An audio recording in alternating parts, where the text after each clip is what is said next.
fighting here. You know, so one thing about Margaret that I know you've obviously spoken about the struggles and it's been hard, but me, I'm nosy. If I follow you on social media, I'm always watching you. And to be honest, you are very strong.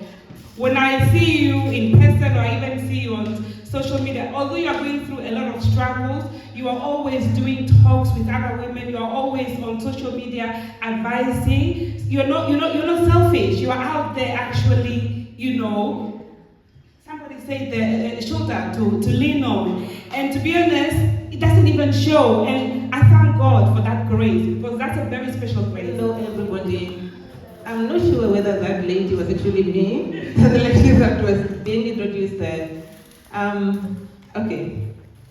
I am Queen Beauty, originally from Namibia. Been in the United Kingdom for a few years now. And first and foremost, I just want to really appreciate, Deaconess Elena for having me here, and also for all the ladies, for taking out your time. I'm not here really to speak so much about other people. I like to encourage other people, through my own story, through my journey. So my title today is Becoming Her. So this is a story of fire, of faith, and also of freedom for me. So just before I kind of go ahead with my story, I just want to acknowledge that you are not here by any chance. You are here because God ordered your steps to be here this very moment. You could be elsewhere, but you are here for a reason. When you are here tonight, I just want you to remember, that girl that you were once were, that little girl.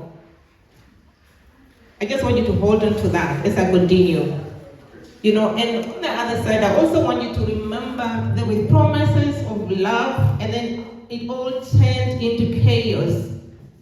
And then at that moment, when I was 21, I was forced into an arranged marriage to a man who was 22 years older than me. He had 36 children by different women. And he abused me. He cheated. He vanished for nights. I stayed in that marriage for 2 months. Only 2 months. Anyone have a question? I know she's asked us lots of, oh wow, before I even said anything. What is my little princess? Where is my princess? No, my voice is loud enough. I think I will. Give the mic. Hello, my name is Esther. So, when you were talking, I was trying to listen to the girl. You are a writer? Yes. Okay. Alright. So I'm talking to the right person. At what time, because when you were talking, I know there are 3 stages of your life you just told me. I just put them: introduction, middle, and the end. At the first one, that was the moon, when your grandma passed, and then you didn't know anything. And then the second stage. We both got books. I'm yet to write the books. Just give me time. I'm getting there. I'm still trying to figure out what to write about, so I'll get there. Anyway, let us now welcome our next speaker, Carol, who's a passionate and inspiring Slimming World consultant. So your hands, please, for Carol. Fantastic.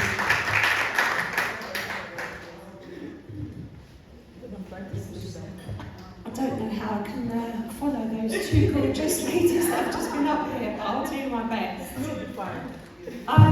Okay, first of all, I'd like to thank you for inviting me here today. It's a real honour to be with you all, and I'm really surprised that there are some faces that I do actually know.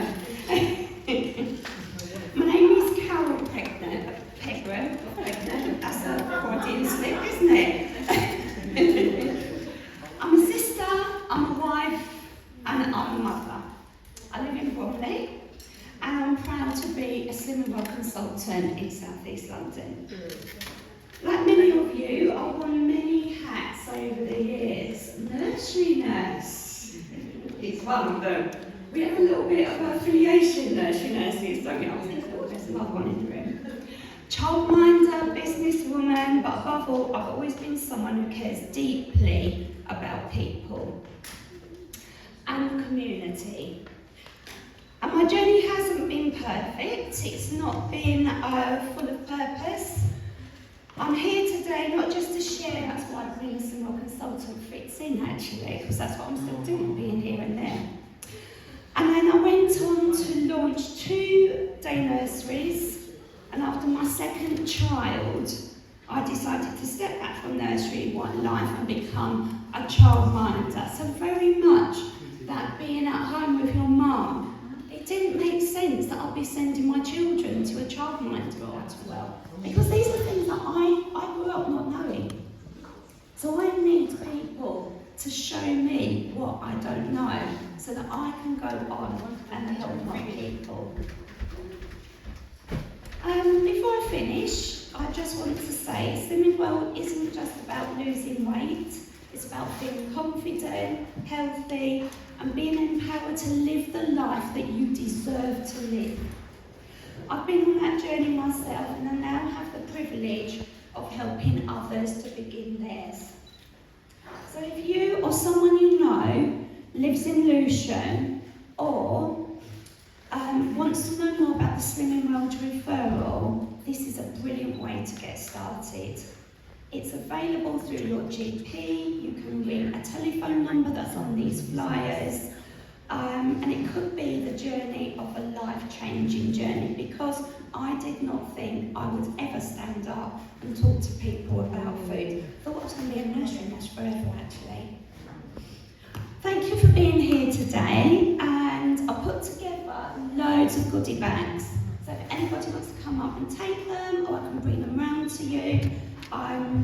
There's some special offer leaflets in there, or you might even find that you've got maybe a friend or a relative that you might want to share that information with. And if that's the case, you might want to just leave it on the coffee table, because people do get offended if you give it to them. As I found out, and people say to me, do you think I'm fat? And I'm like, no, I'll just give them a goodie bag. I'll also be at the Bellingham Festival. So yeah, thank you for having me.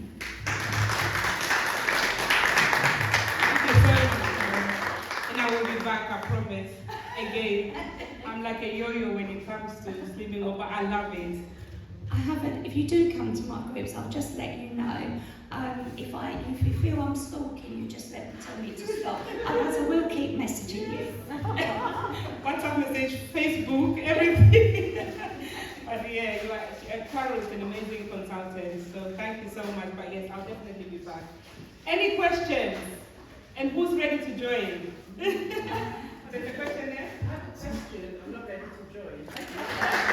Thank you. Okay, now we've had obviously 3 speakers, so we've got only 3 remaining. Shall we take a break, have a drink? Yes, I know some, it's been a long day as well. So if you want to grab something to eat, you can use that opportunity to just have something to eat, I'm sure. We are all hungry as well, so please, just help yourself, and then we've got 3.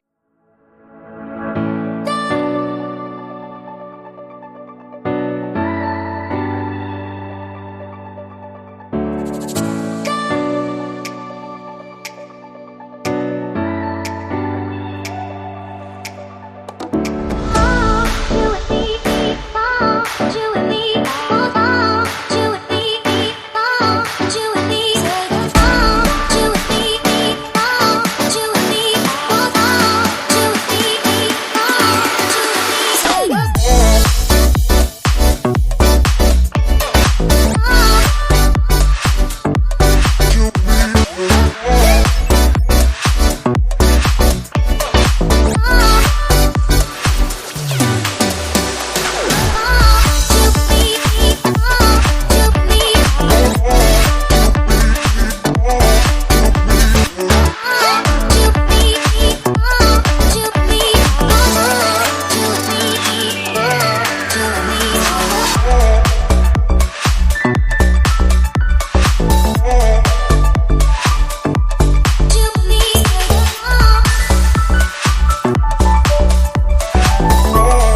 So,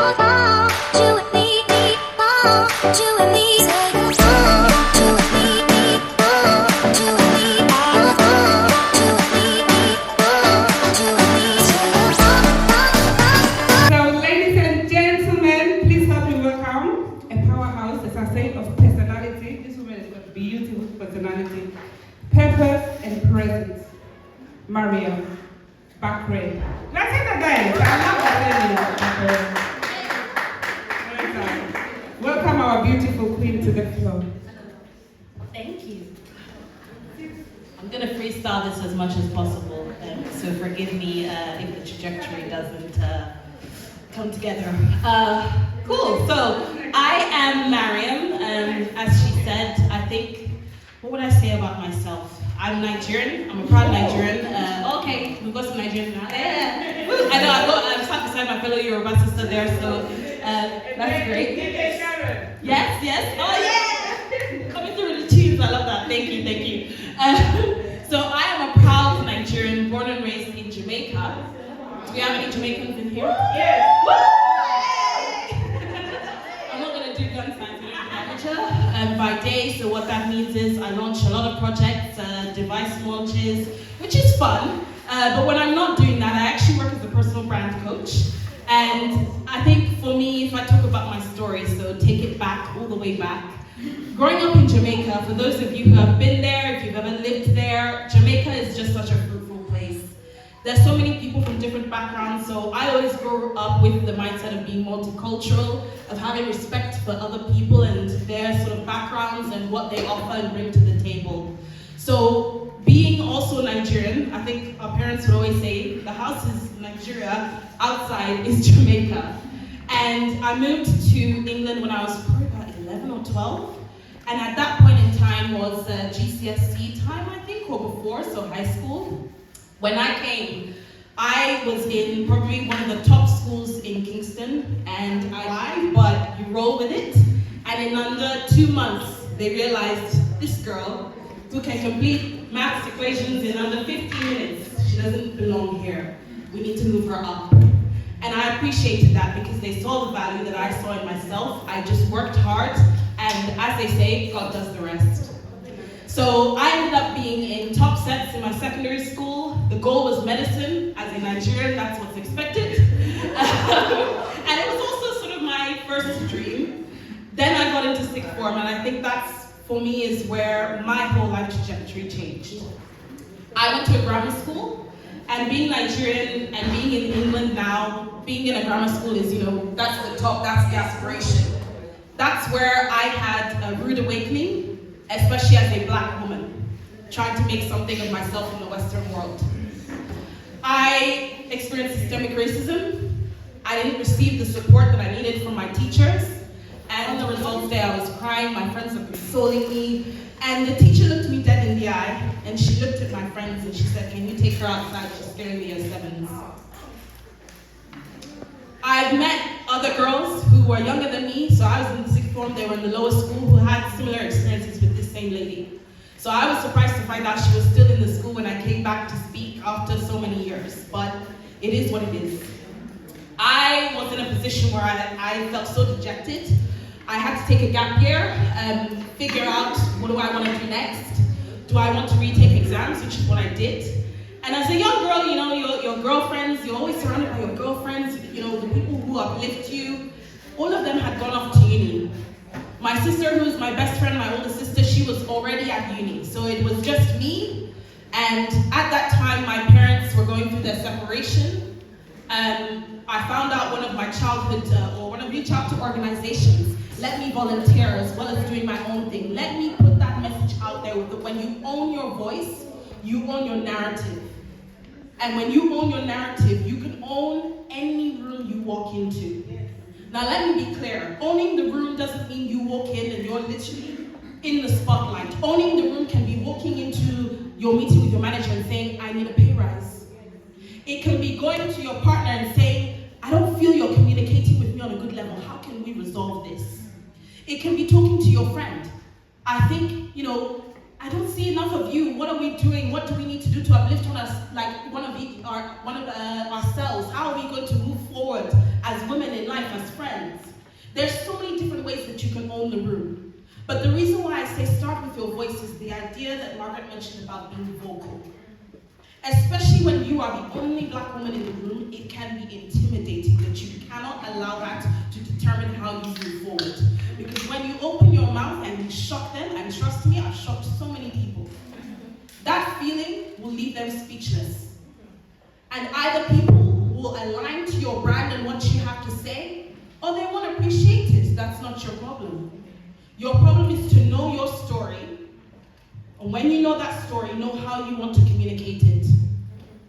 And I love the fact that we've mentioned, even as I'm doing this, I think, forgive me, your name is Carol. I love the fact that you mentioned you're doing this incredible work, but you're also learning from these women. I am not a mother, I'm 30. I know I look 21. But, and decipher what is right for you and what no longer serves you.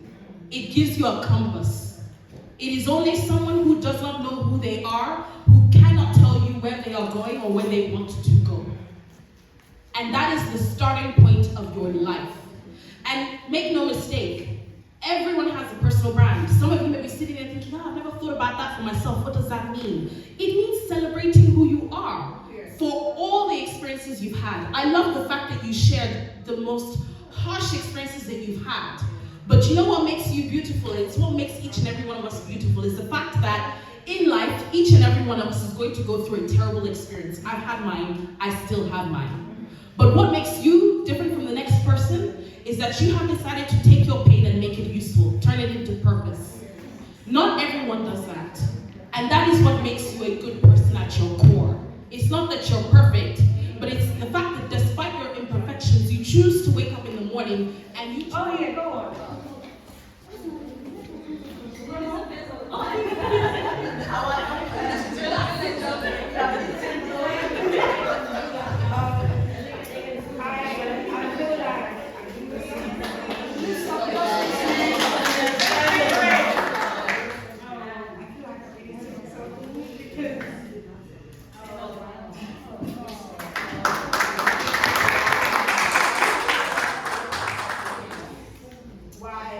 Why do you talk like that? Why, like, obviously when you want to say A and A is the camera side, the same one.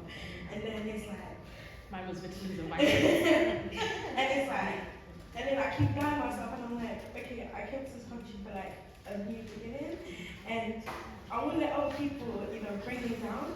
And obviously in secondary school, it still goes on and they're like, why do you talk like that? I'm like, if you can understand what I'm saying, so like, why are you doubting me? Like, why are you speaking like that?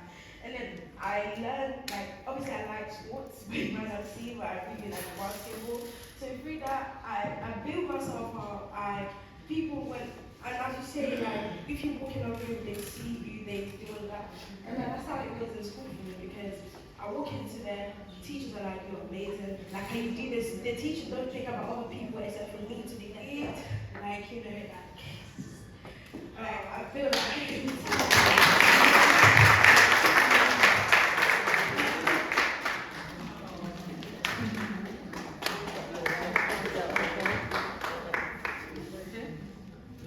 Why we are here. To inspire. That's my little niece, by the way. Isn't she beautiful? She is.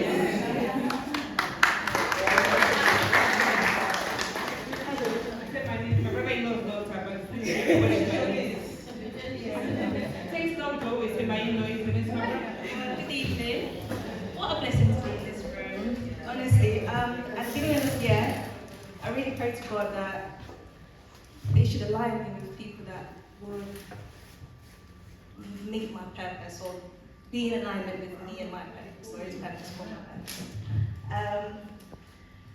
So as you guys have spoken, all the lovely speakers that have spoken so far, honestly, I feel like, that being said, this event is a true alignment, because there's every woman that's spoken so far, I've been able to see myself in them, extract certain things that their experiences might be similar to my experiences, and I'm sure that it might be a similar thread throughout the room. So thank you, ladies, for sharing your journey and your stories with us.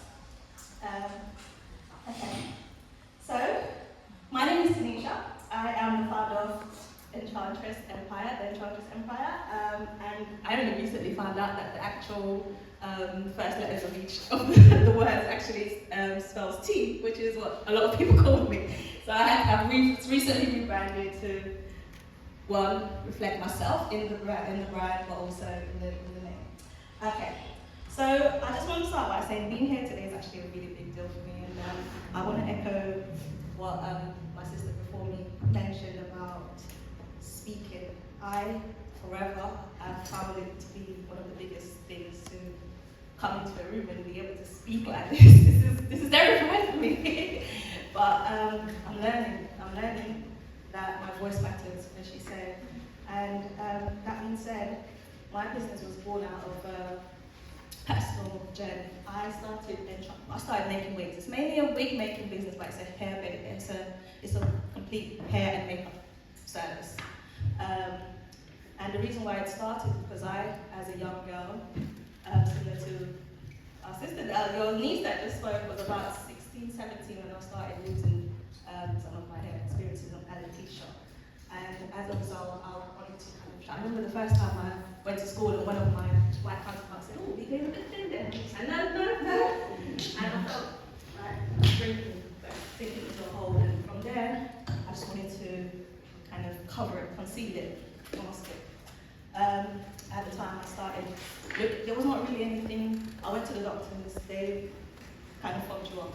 As they do now, I have a lot of clients that come to me and I've got this hair issue and I'll tell them to go to their doctors and they'll be giving me the same story. And from that, we created the wig. And when the mom came and she sat in my chair, we put it on, we both cried. She's like, "I feel like me again."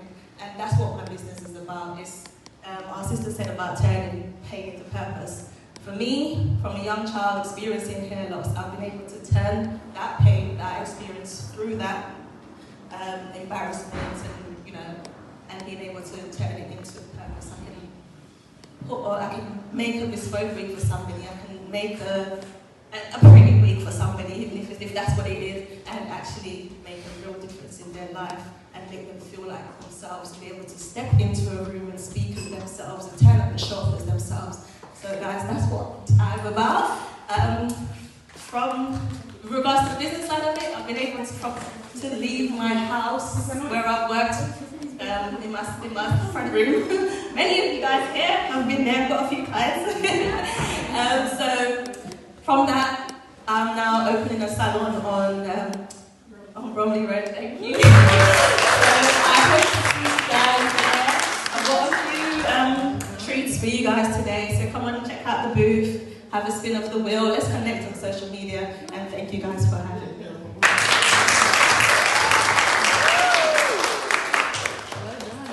Has our hostess appeared? Oh my gosh, I'm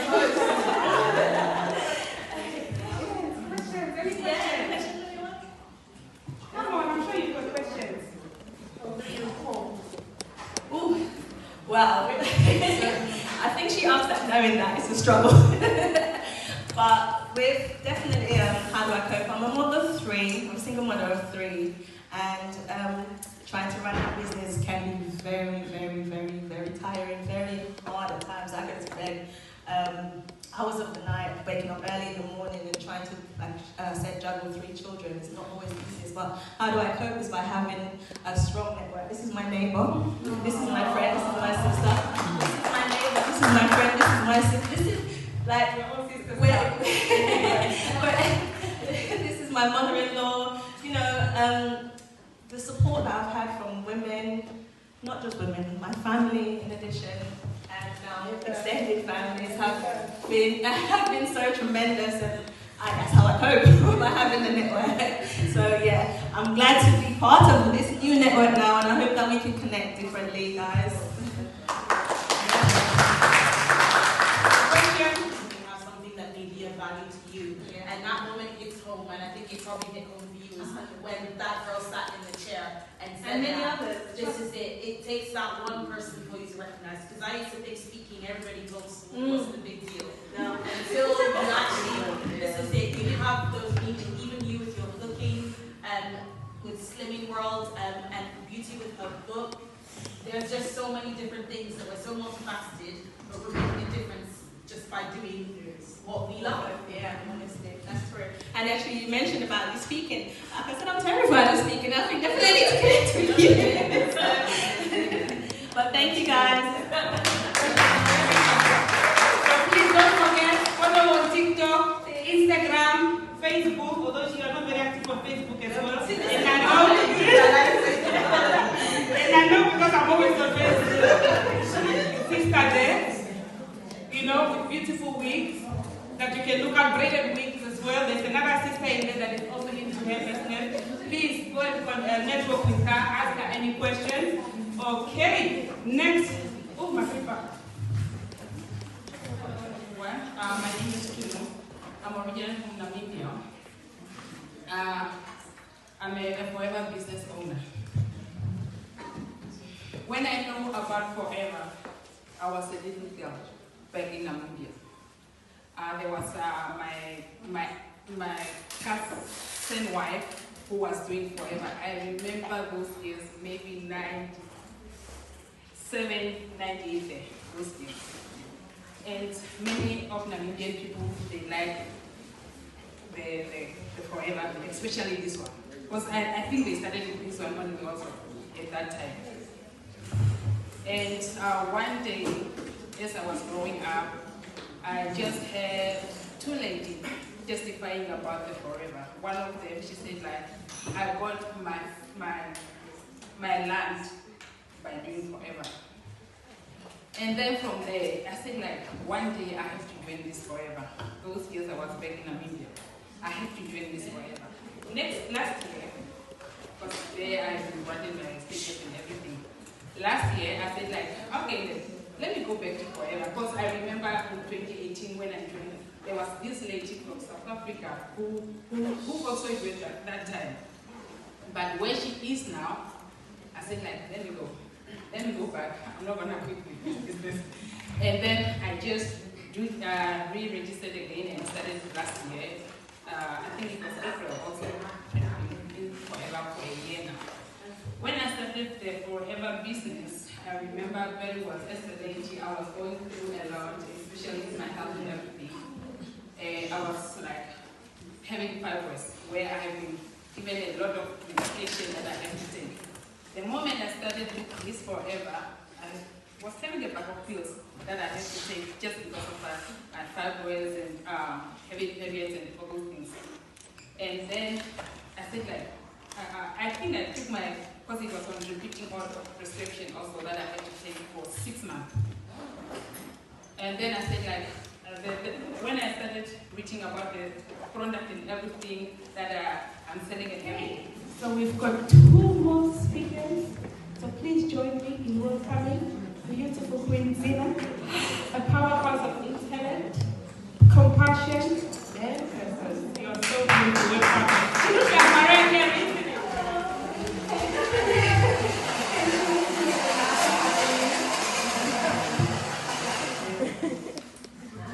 I am honored to stand before you today. So my name is Zina Sky. I am a PhD student, a cyber designer, an active member of Sparkle of Hospitality here, a live queen co-host, a podcast on Instagram, and I've been from Miss Charity and Miss Purposeful 2024 of Africa UK pageant, this banner there, where I proudly represented my home country and my tribe, the noble Tuareg of Mauritania. We usually live a nomadic life in the Sahara, but my dad decided to settle in France. So they were not educated and they didn't speak French. So they had to work really hard in factories to make us survive, but also to help our family back home. So, and plus, we were living in the Paris and the most dangerous area in Paris. So we heavily rely on charity. And we often felt like we were not good enough. And from our parents, we learned on how to try to fit in to survive. So today I wanted to share how joining a pageant here helped me to stop shrinking myself and to start becoming the best version of who I'm meant to be. So when my friend, she meant to be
from Namibia to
you give